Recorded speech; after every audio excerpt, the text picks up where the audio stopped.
Asem Kesee bread for jai mixture and a bit sadaroma. Ya correct some for you about your band and I bet you brain watch your dentist over cut down for jai. Abusuana Yakwaba.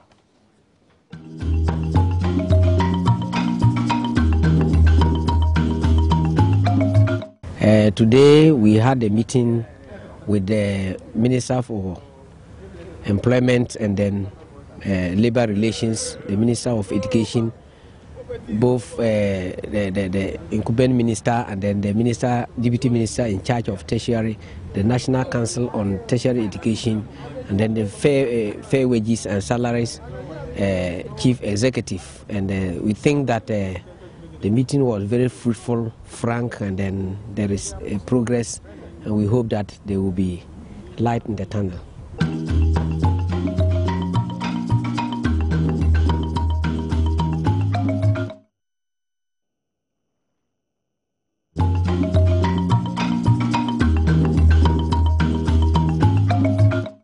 Today we had a meeting with the Minister for Employment and then Labor Relations, the Minister of Education, both the incumbent minister and then the deputy minister in charge of tertiary, the National Council on Tertiary Education, and then the fair wages and salaries chief executive. And we think that the meeting was very fruitful, frank, and then there is a progress, and we hope that there will be light in the tunnel.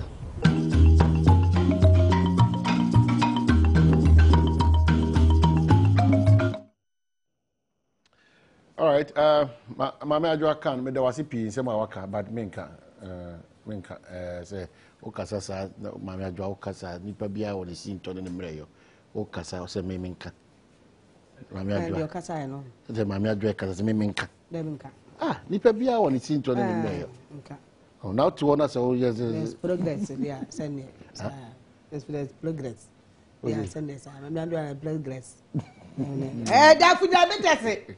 Ene me sane de to aso dafuja se nei. Wo sisi na edu wo boso. Edu wo se yi abomode apa betese bi na me se. Ene ukwa jana bia obi a beto nka de ema.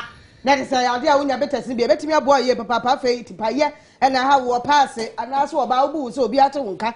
Hypertension be ma wo tadua no nenam hokwa wo de jonso what trouble papa competitors bi nanom na sa ya de mfa ma na oyire won mo nkwan da wa nanom afa mesha no wo se ene be ma wo be ma no mu hyehye ohawa bam ya de abamu a kopa bi nanom na afa oba wo so ba no haw ewo mu an kopa bi nanom honam nyina eya wo ya ko yo ma ti akwan ewo eye na boate o kan shi drug lane na pe bi to ewo ho kan shi drug lane case work wo mu ho sana Fred Mercy Colina kokuma se piemu ewo AAA mensa ewo takrade ubenya biato unique apps some more eye ora baashe anapa ye tia ode bia se de awoye ma yen e ma eye wechi campofo nya 1000 Ghana no waya de papa bogo so no omwo o wa se bido fie wata kwa smart herbal wo boase Mose Pharmacy Green Life Pharmacy sunwane Dr. Asnod se frɛ no e wo 020787 2155 0207872155 and 0246 493230 wanyini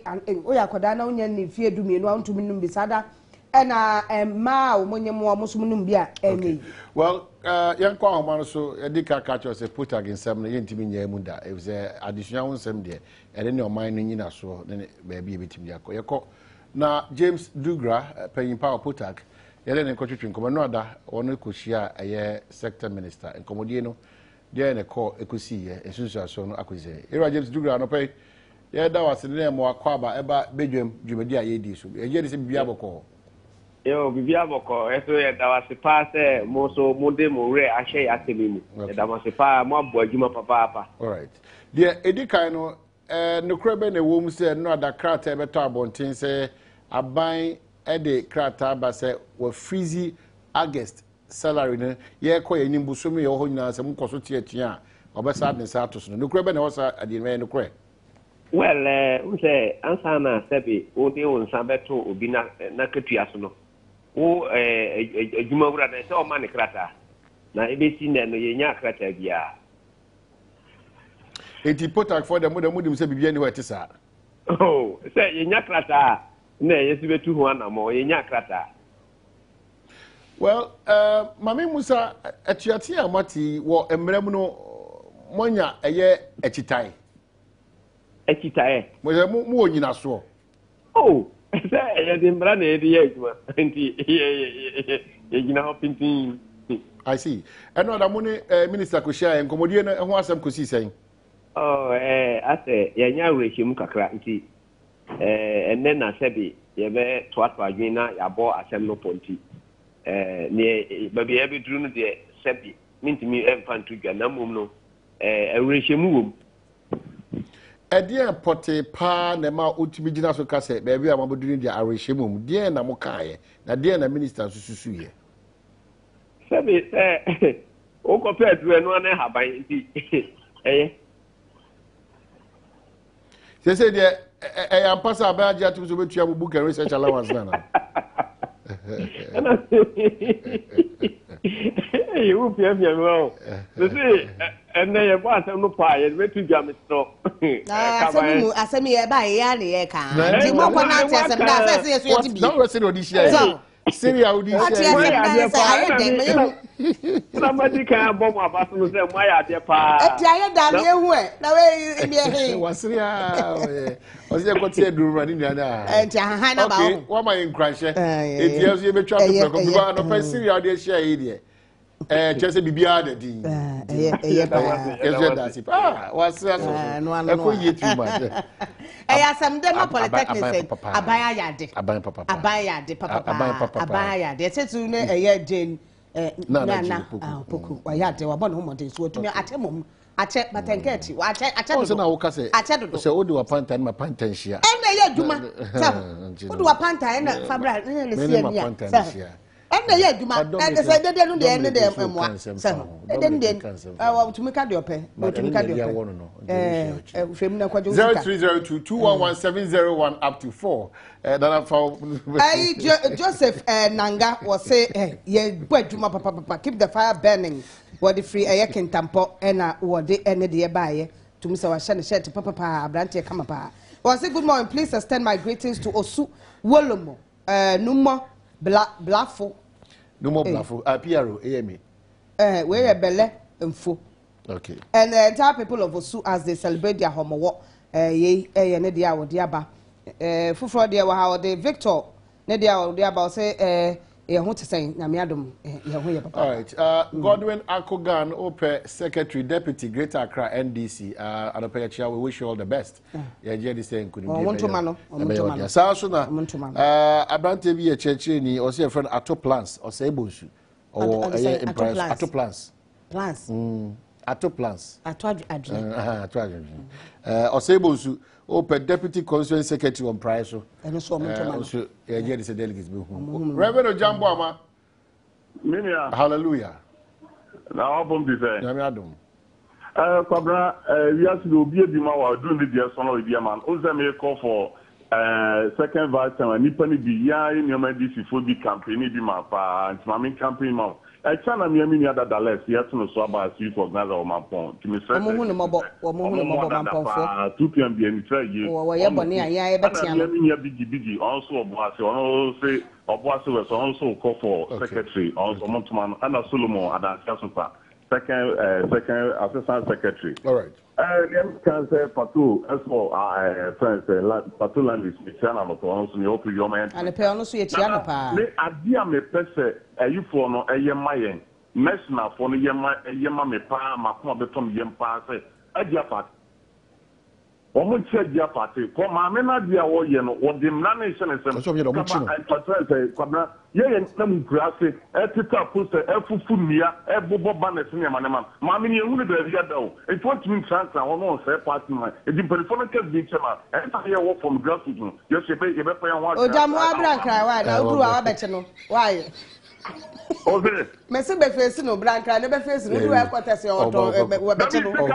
Pa bosi for bra no mo chi no why. DSP Kofi DSP e ka say Kodua or Takrade. Takrade no fa Kofi Buache. DCOP Kofi Buache. E fa nka ho branca na nkra bosi for mu adwuma. Na de kudala ka. No mo chi no. Why? O de ndeku giri so aka. Nipa for. Happy birthday koma akosu ya champo ma wo Top FM News. And I pay happy birthday koma. Say good morning. You're looking great this morning. Please wish my son Johnny Fifi Sam a happy birthday. He's 3 years today from ne mama and ne papa, Mr. and Mrs. Sam and Kevin Aguna Swedro no more. Nana 2 p.m. beso no kasa. Yo 2 p.m. Asante Mampong mo de otina no on the post you. Utina ye rati. Why lucky you? I tie asemi. Utina ye lucky. Yeah, oh. Nana, ono ma hene mo bo adwuma. O ajoso. Na wow, Mr. Thomas Kwabena driver. Man no me chia no. So am go so am go but no banka gwaji. Oh ba mo boa. No banka gwaji. Adwuma. Tenda wo ajira ye no mata. Enye bete sa o. Ana pigedu. So Western region. Ono na bo Smiler. Ana Wonder Madilo. Nana na say who campaign ma buda kwe. Ono. Tell me catch them. Abudape all the way, national chairman. 2 p.m. na me wo Agbodape na na da man o de me call port of. Ana pe o se yin na esa kwa Agbodape. Adam say Abudape one day so be here no, o mai, o betimi. Na mama ma tell so. It's you. His Excellency good luck Obama John Drama. Papa they be at 2 p.m. I'm a cat of papa, obey you, put against them. It's a near my AP. You better answer one course. I did Bosumi say 2016. Good morning, and don't forget that intake 21 of immigration service haven't been paid for a year and 4 months. Intake 21. Immigration for a year. Ujumai bi or Eco Bank. Papa could be our kind of answer no tia buy one.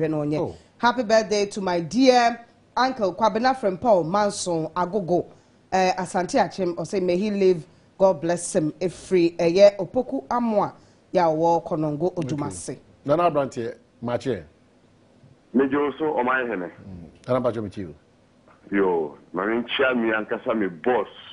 Professor Bapuja ni chana no pay. I keep that and say CEO wenchi. Omo na bo wenchi. Assembly my SS will have when the three position papa. Yan tomar go juba papa obono. Aduma no doso. Betima ya aduma mai. Me ni ama men kan ke Ghana fo nyina se. Nyina ye muama Ghana mai enkoso. Ye be boa ye no. Nipa ba ko fo ntimi ye aduma. Nyina ye nkambo mu ne ye mua emfa pai bo nye muama Ghana entumpon. Ye be boa ye no pa. Yeah, that's papa. Okay, that's it for free be ba. Can count text ya dia na ni di adwuma ye no ho papa no pa bia ye ma na ni di papa no so amfani di anka ho megyina so na country director ya o action aid country director na pa mi tia no papa no won titwi papa wo so program won fa ni agro o se bra ben adanse ye emurase emudurase o se na campaign for my brother for me. He is aspiring for assemblyman adanse emudurase wo so a wa ntwere brother ni din e dey get campaign e ma ni ye o se from Nana Akufuado. Nana, good morning, and I want you to greet my friend and who completed Dumasi SHS in this year, and my father, Oboyao. He likes watching you every day. Oboyao, papa. Messages no doso. Prince William or Yankee FM. Yeah, was Sampa and a page yamo. My 4 more Sampa no Yankee. Energy na minchiason kokobamu. Well, you better mu ina mase ye da down for jai enso asipi down for jai bitters any you people maybe laugh by mixture. Dr. Asnod o suano ne Mama Ruby ye da mase a ensa se mo so yase na mo di too fast I je di say adwuma muslim se ndo bako ebraso